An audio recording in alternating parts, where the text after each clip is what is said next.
We cannot pretend that we're immune. We are not immune. As we sit down with Myron Demkiw, the police chief responsible for the largest city in Canada, the focus quickly turns to Bondi Beach, Australia, where 15 people were murdered in an anti-Semitic attack on the first night of Chanukah. And I think every Jewish person in this city fears this could have happened in Toronto. Could this happen here? Well, listen, I think when you reflect on what happened in Australia, it is a moment, first of all, to step back and recognize the incredible fear and concerns in our community and the rise of anti-Semitism that's happened globally, but particularly in the city.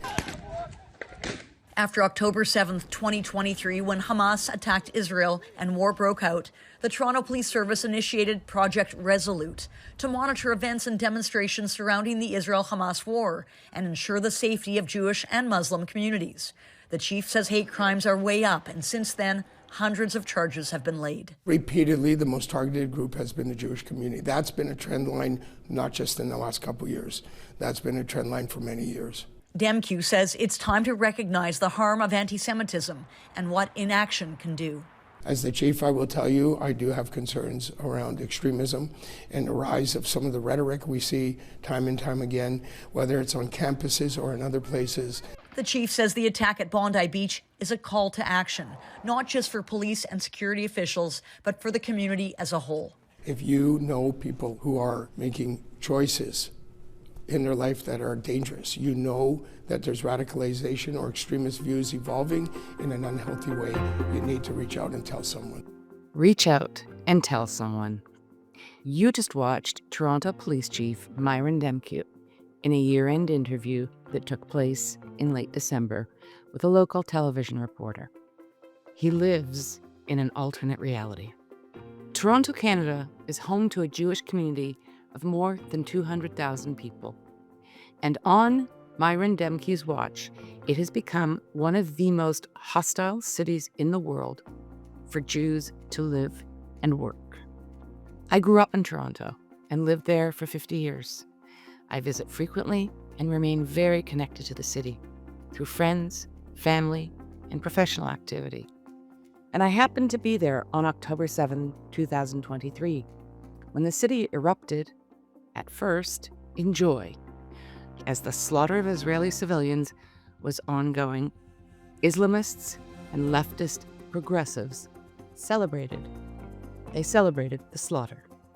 In many other cities across Canada, celebrations like this took place as well, around the world, actually. But in Toronto, I was shocked and honestly terrified.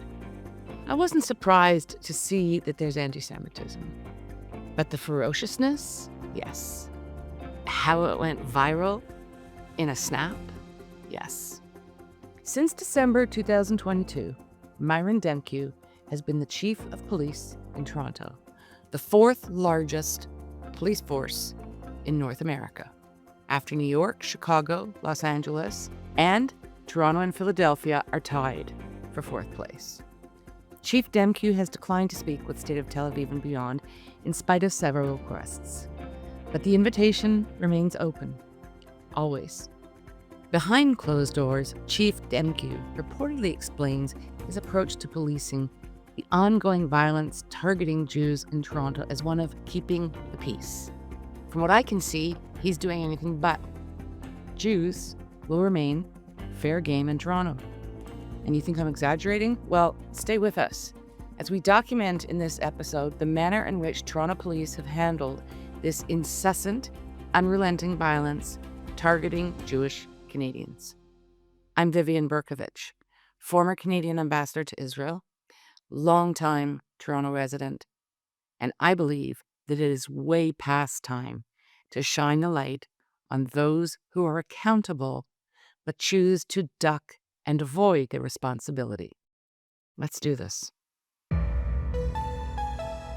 This podcast is the second of a two-part series focusing on anti-Semitism and policing in Toronto.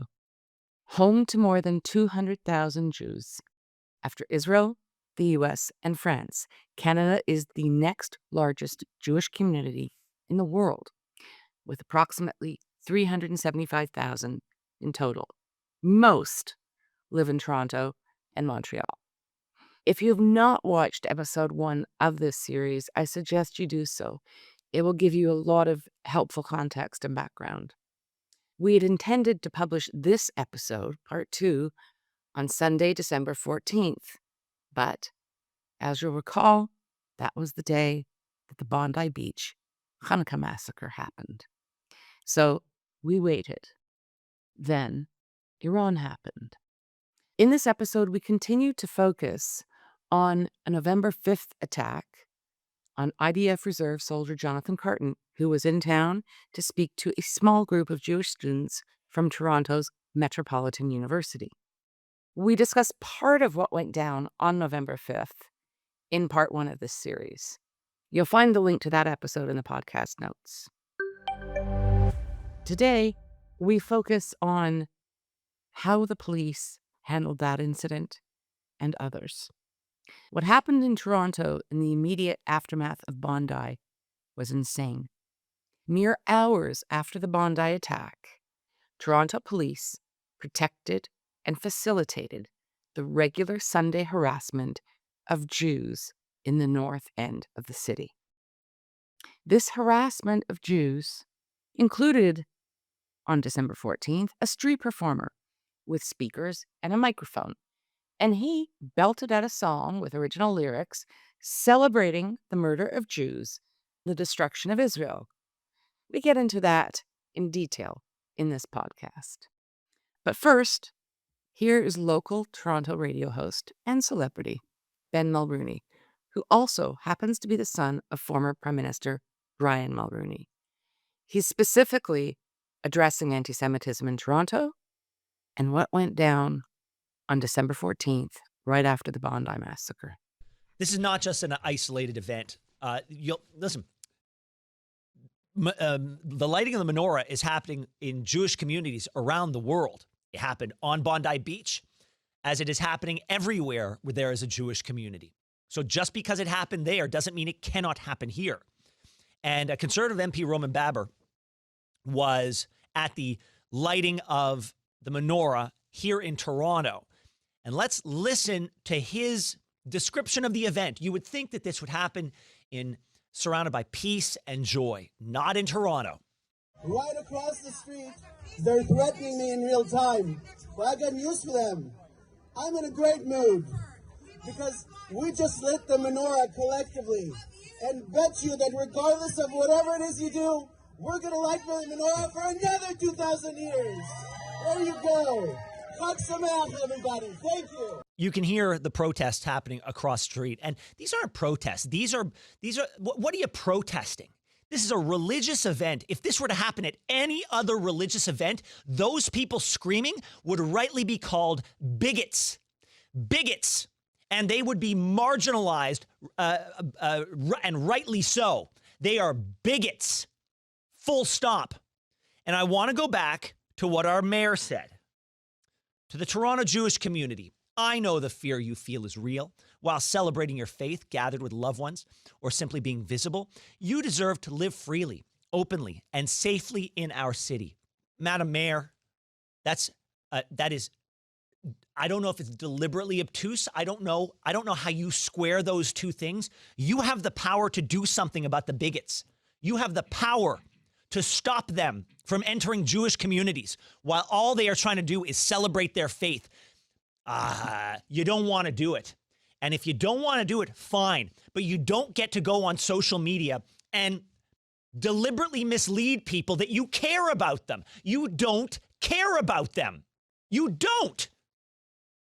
Let's call things what they are. If you want to proudly stand with those bigots who want to scream and hurl epithets at the Jews, you go right ahead. But you don't get to turn around and say, oh, this is such a shame. You have the power to do something and you don't. So stop this.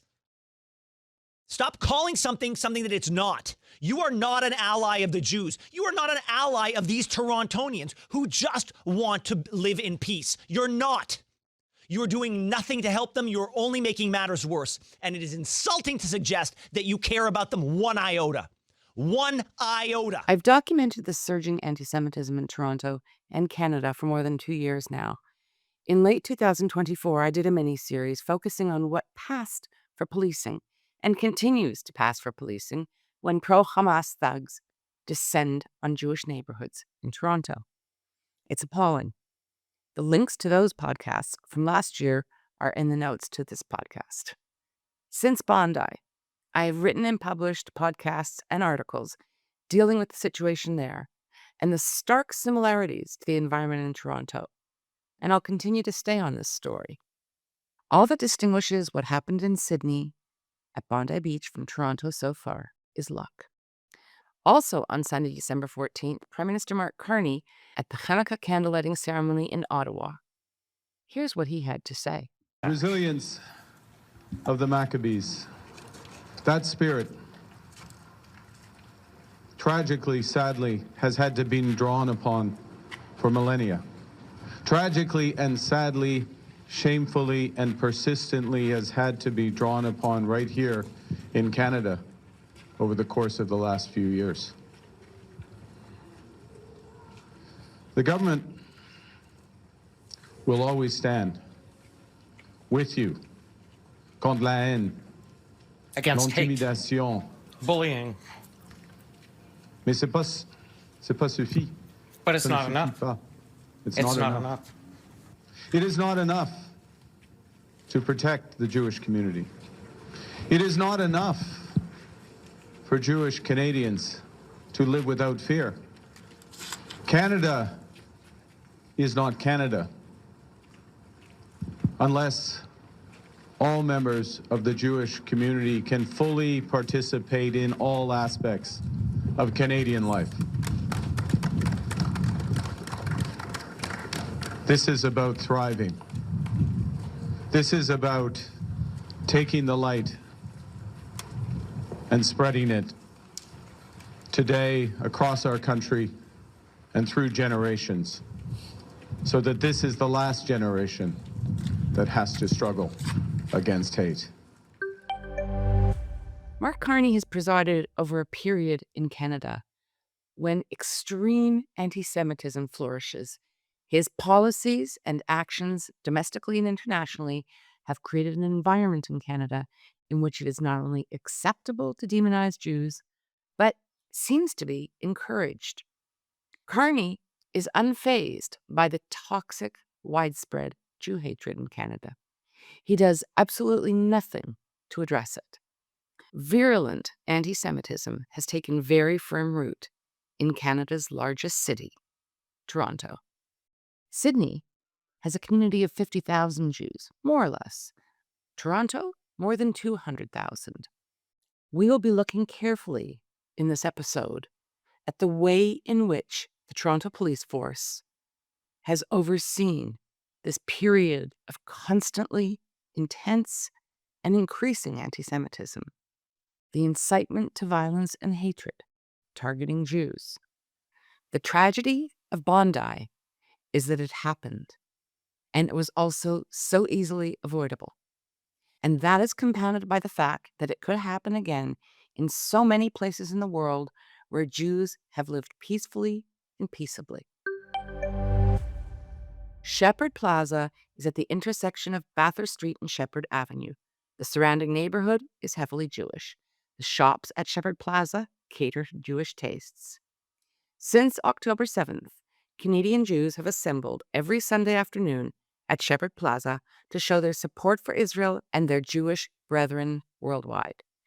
Soon after they began gathering for this weekly event, supporters of Palestine and Hamas decided to organize counter-demonstrations at Bathurst and Shepherd.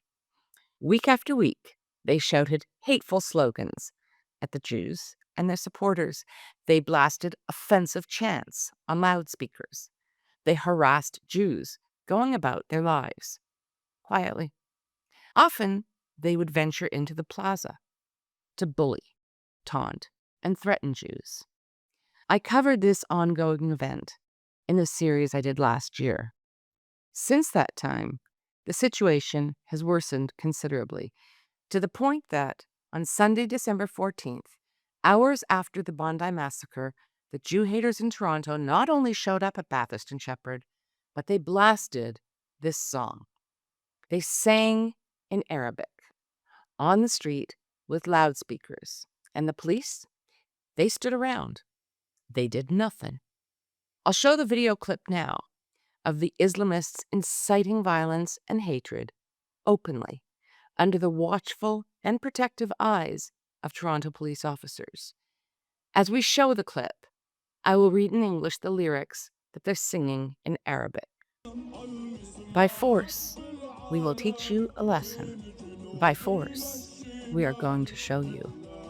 By force, we'll trample those mustaches of yours and stomp on your dignity.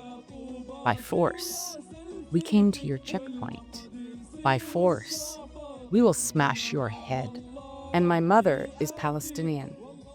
By force, O son of the Jewish mother, do not step out of the courtyard. Bring the gear and weapons. Victory is near. By Allah, it is near. Come to the success. Come to the success. Oh, the grandeur of the clash. Oh, fighter. Oh, masked one. Allah, bless the young brave fighters.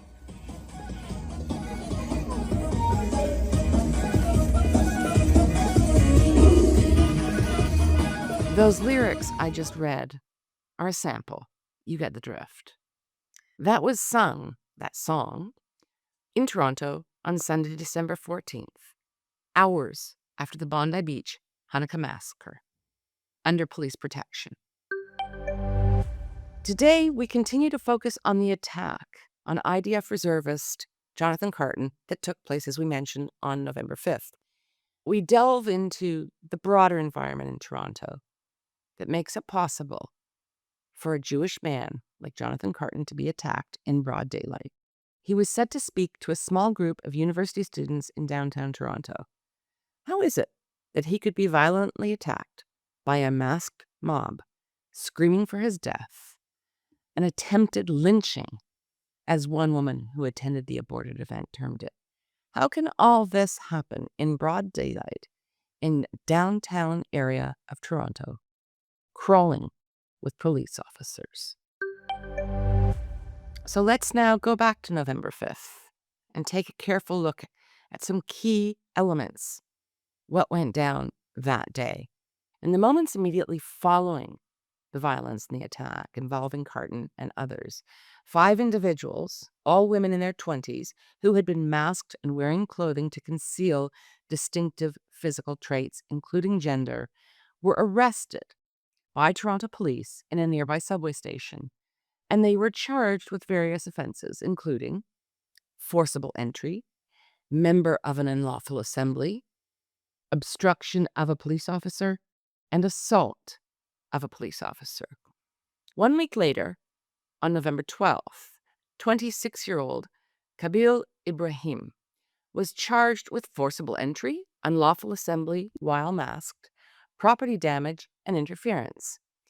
It is believed that Mr. Ibrahim was wielding the long drill bit that was used as a weapon in the attack, and also used his body weight to shatter the glass door that Jonathan Carton had closed and had struggled to keep closed. All of this, again, was covered in part 1 of this podcast. Mr. Ibrahim allegedly slammed into the glass door. It shattered, and Mr. Ibrahim ran away. He ran away, masked, and presumably with his drill bit in hand.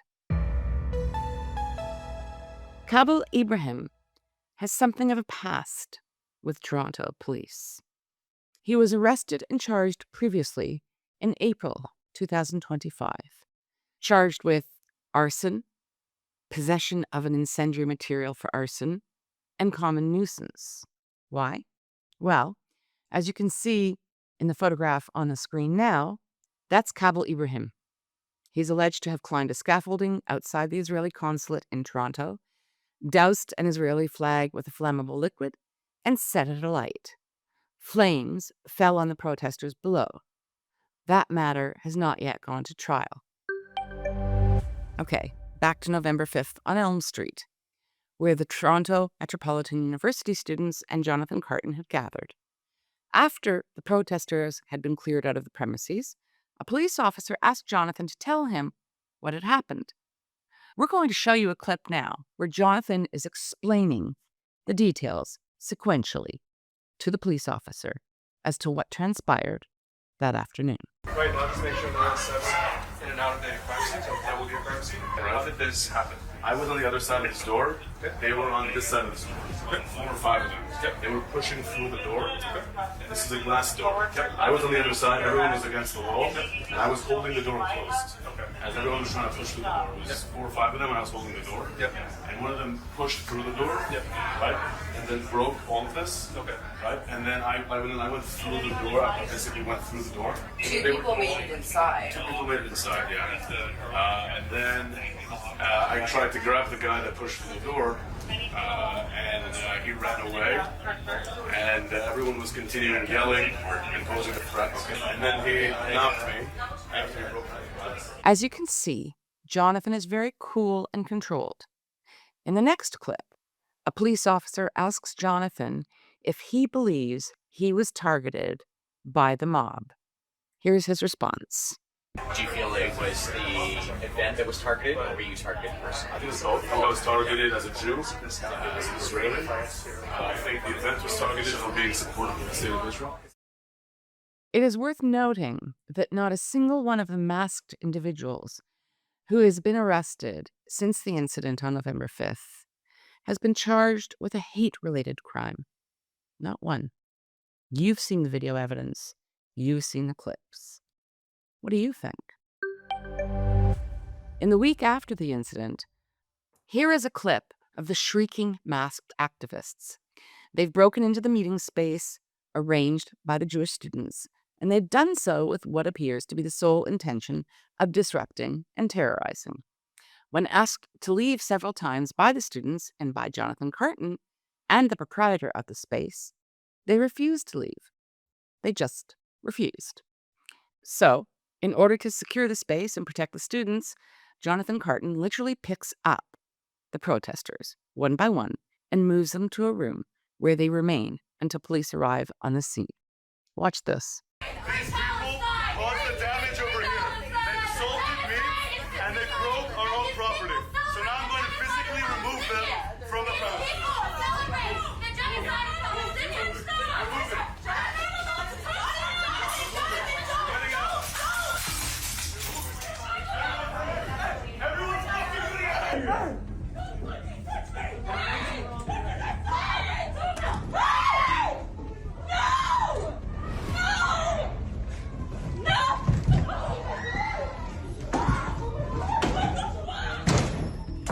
These terrorists forced us to barricade the doors. They came 40 strong. Now block in, block in. I need these over here.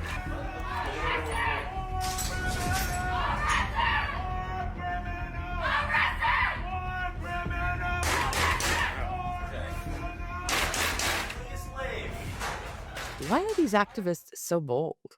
Why do they feel they can act with such impunity? Why do they target Jews so openly and violently and constantly? Well, I'll take the bait and answer my own question, and I think it's because the Toronto police have allowed this conduct to continue unpunished, unaddressed, since October 7th, 2023. It's not that complicated. The intensity and severity of the activists' conduct just continues to get worse and worse. There's no consequence, no accountability. In fact, one could be forgiven for concluding that they are rewarded in terms of being allowed to freely spread their toxic hatred and never having to pay a price, never having to answer to authority, never being held legally accountable. This is not the society in which I was raised, in which I raised my kids. Toronto has become an Islamist's paradise, a vigilante's playground, and a dangerous environment for Jews. Toronto Mayor Olivia Chow has made her views on Israel and Jews very clear. She's refused to attend even the most benign Jewish community events, and she has never, ever expressed any concern over the constant pro-Palestinian and progressive incitement to violence and hatred targeting Jews. On November 3rd, 2 days before the Karten incident, Mayor Chow made these comments at a gathering of Canadian Muslims and sympathizers. She is unequivocally condemning Israel for having committed genocide. She says that conclusively. Here's a short clip of that moment. We feel the pain of what happens around the world. The genocide in Gaza impacts us all. Our common bond, our shared humanity is tested. And I will speak out when children anywhere are feeling the pain and violence and hunger. Shortly after Mayor Chow made these comments on genocide, she approved the raising of a Palestinian flag in a ceremony in a major civic square in Toronto. Chow was not present that day, but what happened grabbed headlines around the world. A Canadian patriot playing the national anthem on speakers very close to where the flag-raising ceremony was taking place was told by a Toronto police officer to turn it off, to turn off the playing of the national anthem. Have a look.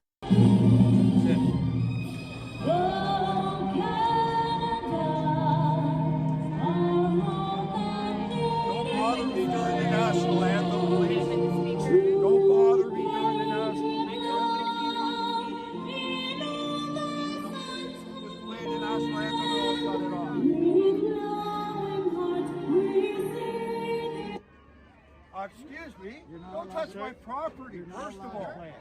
That's all Canada you just disrespected. Do you understand that? Do you understand what you just did? You disrespected our country, ma'am. God keep our land. Glorious and free. Oh, Canada, we stand on guard for thee. Oh, Canada, we stand on guard for thee. God bless Canada! I can assure you, the Toronto police have never pulled the plug, literally, on a speaker set up in a public place by the pro-Palestine, pro-Hamas, anti-Semitic activists. They've not pulled the plug in public squares, not as they move through quiet residential neighborhoods with large Jewish populations, not once. Things are different today. They're even worse in some ways than they were a year or two ago. The pro-Hamas Free Palestine crowd continue to protest, and they're even more aggressive about taking their views into the quiet residential streets of a Jewish neighborhood at Bathurst and Shepherd. They openly taunt residents, people who are just going about their lives quietly on a Sunday afternoon. They taunt them in front of their children for being baby killers, and whatever slur seems to pop into their heads. Police stand around and seem to do very little, if anything. In the following clip from Sunday, November 9th, just days after the Karten incident, you can see the protesters yelling at a female resident. She's standing in her driveway. She suggested politely that they take their protest to a more appropriate location. One man turns to her. He points at her, yelling, "Do you teach your kids how to kill babies? Zionist, you don't own this." He's speaking, of course, of the sidewalk. He continues, "This is not occupied Palestine, okay?" You can watch the clip here. Fleeing of its population that have no plans of return since the creation of this state in 1948. Whoa. Her population is dwindling by the second. Genocide no more! Go fuck yourself. This is public. This is public. You don't own it. This is not. No. We're gonna stand here. We're gonna stand here. Guys, just go. Let's go. Yeah, you teach your kids how to kill babies? Yeah? A Zionist? Zionist? You don't own this. This is not occupied Palestine, okay? I actually do need to get my car to the driveway. Yeah, we're over here. Be a decent human being. Be a decent human being. Teach your kids how to be decent humans. Teach them not how to kill babies like Zionists do, okay? I'm not the one intimidating people. No one intimidating no one. You're the one intimidating us by telling us to move along. I am moving You have no reason to move along. Stop threatening us, okay? Stop. Okay. Was this problem 2,000 years ago? Was this problem 3,000 years ago? No, I actually just used to get out of my driveway. Okay, so your whole driveway is wide open. No one's preventing you. No one's preventing you. What do you, guys? Yeah, so go down. Go along. Go along. Guys, what do you call us? Come on, your children are watching. Teach them some respect. Guys. This is what they teach. I have a question. What do you call a Zionist Karen? A Karen. Yeah, apparently the sidewalk is not theirs also. There is promised them 2,000 years ago. We pay property taxes. So do we. So do we. No, actually, So do you think we're subhuman? We're below you? Toronto don't have a right taxes are given across, distributed across the whole entire Toronto. Absolutely, Okay? yes, Yes, they are. Exactly. So there you We don't go. have anything to do with another country. we don't have anything to do with that. Move on. Sorry, what did you say? I have nothing to do with another foreign country they have issues with. But we're not even doing anything. Why was she? We were walking on the Why was she antagonizing? You were just walking by. No, we're not targeting it. It's been over 2 years. It's been loud. Okay. Kids can't sleep during the day. We have nothing to do with whatever your issues are. Okay. Because we're paying So we were simply walking by. No, not you guys. Just in general. Like the whole Guys, thing over if you're walking along, continue. Carry on. That attitude is only going to ensure I stay here all night long. Okay, thank you. All right, next time, know your audience. We have some stuff they give you.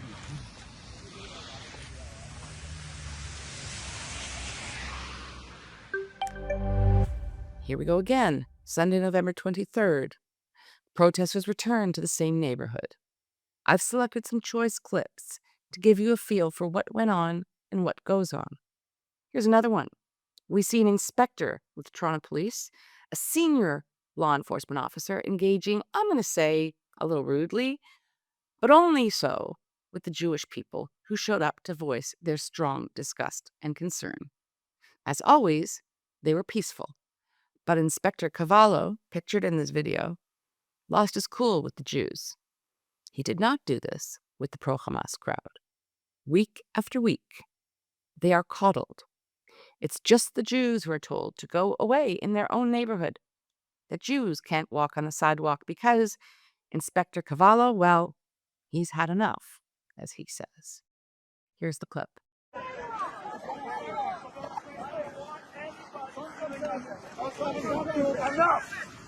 Enough! I've had enough! We're stopping this! Please stand back! Continue! Stop! Please! That's all I'm asking. I don't want any interaction. I've got to keep the peace. That's my job. I'm trying to do that. I'm just trying to keep you guys separate. In the next clip, you hear a man speaking with a police officer. What does the cop say? We're doing our best. Well, with the greatest respect, we've been hearing that for 2 years now, and it is really unclear exactly what the police seem to think they're doing. Why are the Hamas protesters free to roam and taunt and yell and incite hatred at will? And the Jews are treated very, very differently. In your opinion, it hasn't. We've done our best, and we are still trying to do our best to maintain the peace. We're trying to cooperate with TPS as much as Yeah. we can. Yeah. We stayed away for 4 weeks in our own neighborhood. We stayed away to help the police do their job. Yes. But a lot of people are complaining that nothing is changing. It's all staying exactly the same. They're coming in the neighborhoods to there's nothing. I don't want any interaction. Why are you yelling at Gigi, not at them? I'm yelling at everybody. And that's their best. This, apparently, is what Toronto police regard as keeping the peace. In truth, it looks to me that police officers interpret keeping the peace to mean that the Jew haters are protected and allowed to roam about unimpeded, screaming their hateful, insightful screeds. And the Jews, well, you can see for yourself. It's a weekly activity for the pro-Hamas crowd to descend on the neighborhood at Bathurst and Shepherd with hostility, baiting people just walking around, living their lives.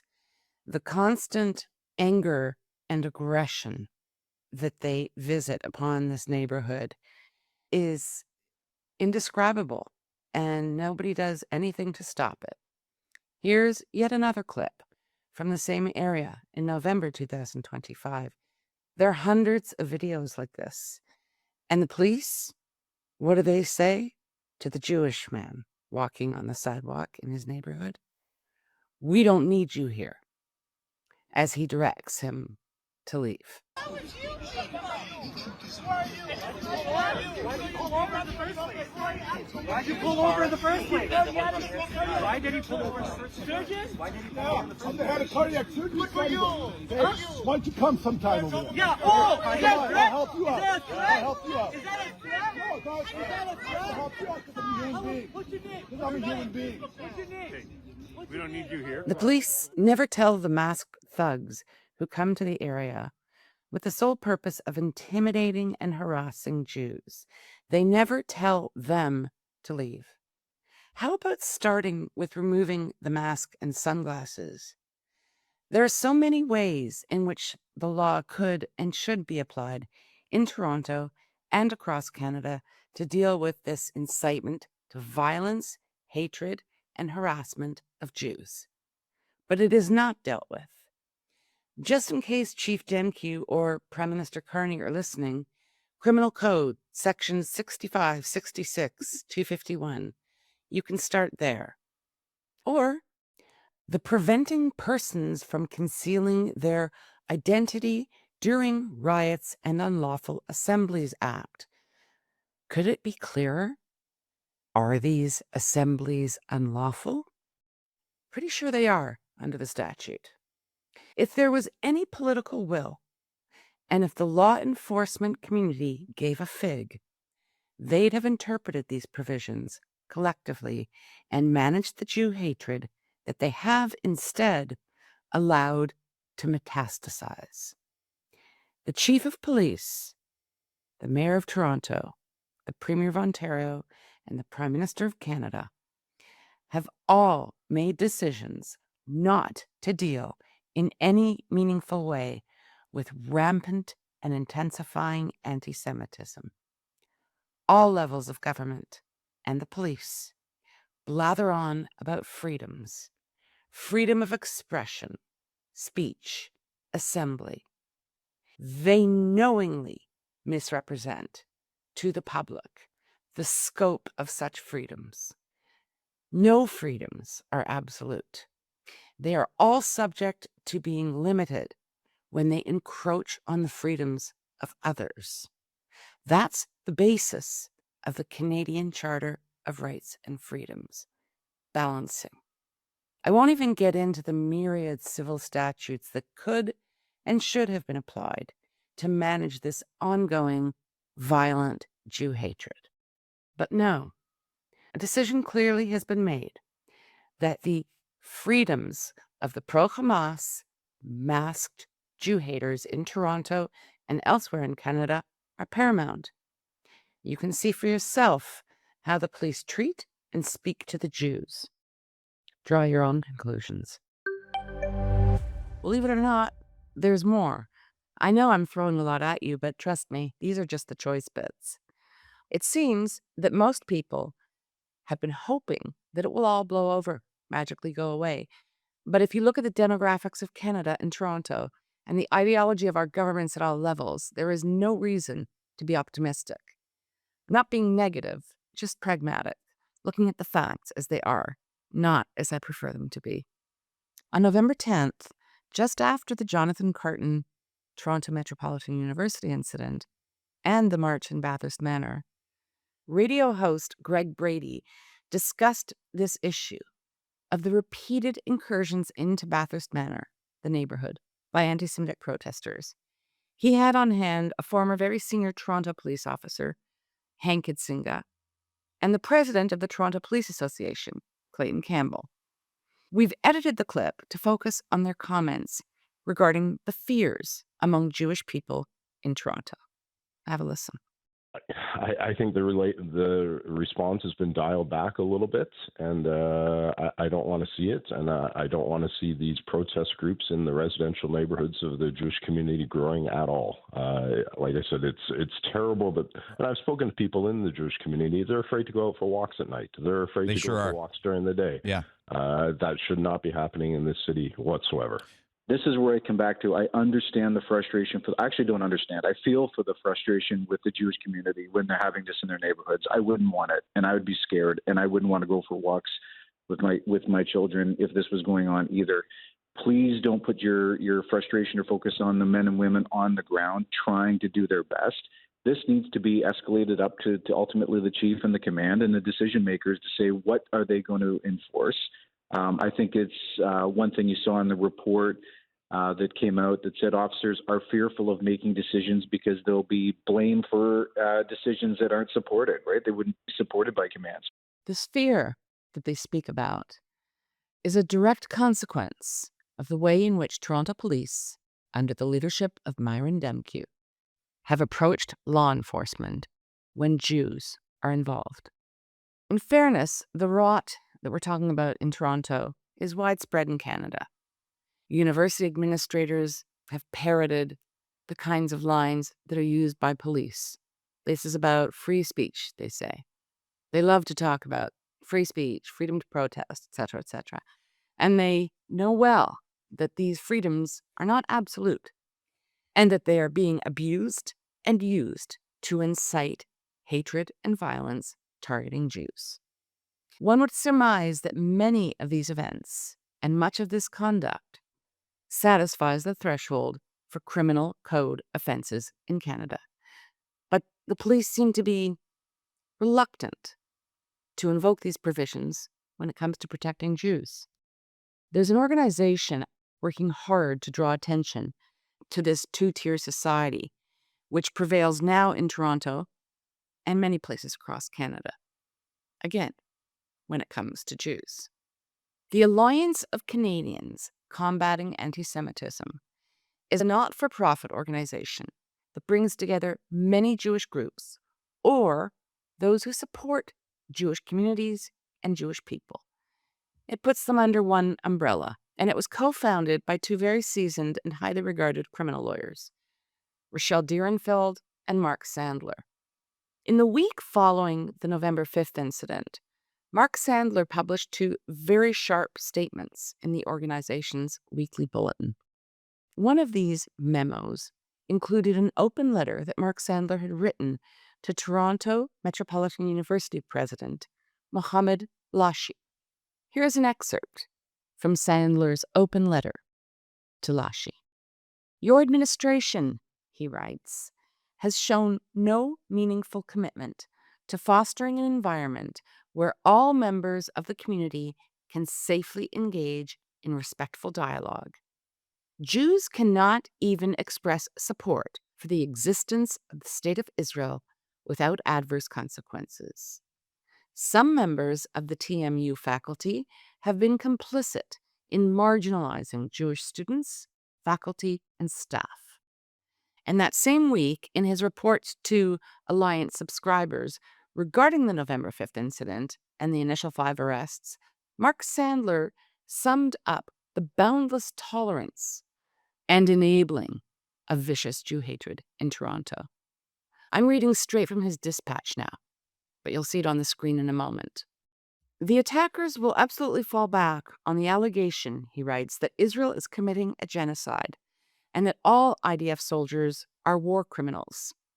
Students for Justice in Palestine at TMU calls them all Zionist murderers and shows imagery of IDF soldiers with their eyes X'd out.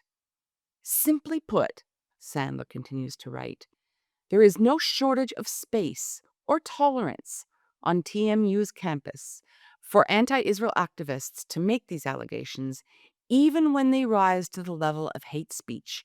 The attackers are equally intent on suppressing any contrary views or allowing anyone to hear from IDF soldiers who are in a position to challenge those on-campus narratives. Sandler continues to write, this is happening across North America. as anti-Israel activists seek to ban any IDF soldiers from even being heard. There is no room for true freedom of expression on university campuses or apparently in relation to TMU, even off campus, unless the expression adheres to an anti-Israel orthodoxy. Perhaps, Sandler writes, it is time for these anti-Israel advocates to stop misleadingly assert that they support freedom of speech and academic freedom when they support nothing of the sort. Toronto and Canada are in a very, very bad way, alarmingly so. Keep in mind that I met with Jonathan Carton just 1 week after the attack in Toronto. His concern for the Canadian community is profound, and he's more motivated than ever, he says, to keep standing up for Jewish freedom and dignity. Listen to Jonathan.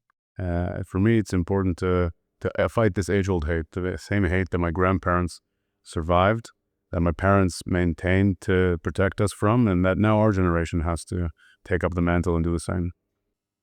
Did this experience change you in any way? I mean, it's traumatic, it's intense, and even for a strong soldier like yourself and a successful person in civilian life, how do you reflect on that incident? I don't think it changed my views. I always knew the threats for the Jews in the diaspora, but it's definitely changed my fervor. I think that it's now time for Israel to help Jews in the diaspora a bit more directly. Whereas our war is coming to a close, their war has just begun. And the Jews that remain in the United States and Canada and Europe have to either learn to become stronger and fight for their safety, for their livelihood, for their security, or come home, come to Israel. There's no place for anyone to be in the middle anymore. Jonathan, thank you so much for sharing so openly, clearly. Thank you. And thank you for taking care of those people who, had you not been there, I really shudder to imagine what might have transpired. After almost 2 months post-Bondi of doing nothing, earlier this month in February, Chief Demkiw and the Toronto Police issued this notice, which you see on the screen now. The Toronto Jewish Community Advisory Table, they write, is a time-limited, governance-focused advisory body established to strengthen meaningful engagement between the board and Toronto's Jewish community, with an emphasis on systemic issues, oversight, and public accountability. I mean, seriously? Anyone can apply. And whoever is selected to join this board will have the opportunity to meet and talk and have no authority or power to do anything. And the Chief of Police of Toronto seems to think that this is a good idea, necessary. It's just more performative nonsense. It delays, it does nothing to actually enforce the law and ensure the safety and security of Jewish residents in Toronto, which is the function, the primary function of the police. In my view, it's an appalling dereliction of duty. Thanks for being here.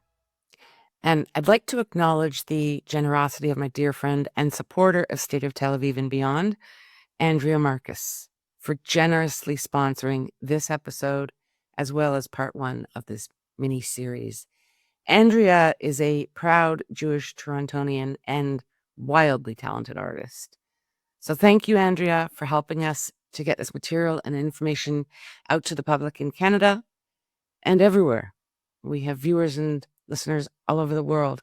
People need to know what's going on. It's not just in Sydney.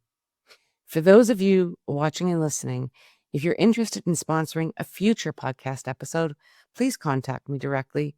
My email address is Vivian, that's Vivian, @stateoftelaviv.com. Thank you to all of our listeners and viewers for being here. Please, if you do not already, consider supporting our work through either a paid subscription or make a one-time contribution to Buy Me a Coffee. Links to both sites are in the podcast notes. And yes, as you can see by what I'm wearing, it's a very chilly day in Israel today, and we're hoping for a peaceful, quiet, and sunny weekend. Have a good one. We love hearing from you, so please comment on our website, stateoftelaviv.com, or send us a note to vivian@stateoftelaviv.com. That's VIVIAN@stateoftelaviv.com. And if you go to our website, stateoftelaviv.com, you can find the subscribe button and take it from there. Hope that you do that. On behalf of the State of Tel Aviv core team, Jan Zabo, our creative, graphic, visual, and marketing man, Amir White, producer and editor extraordinaire, sound guy, who is also impressively patient with me and my boomer tech deficiencies, and our social media manager who pitches in on everything. Thank you, Maya Naftalin. Thanks to the team, and thank you, listeners, for being here. Until next time, stay safe.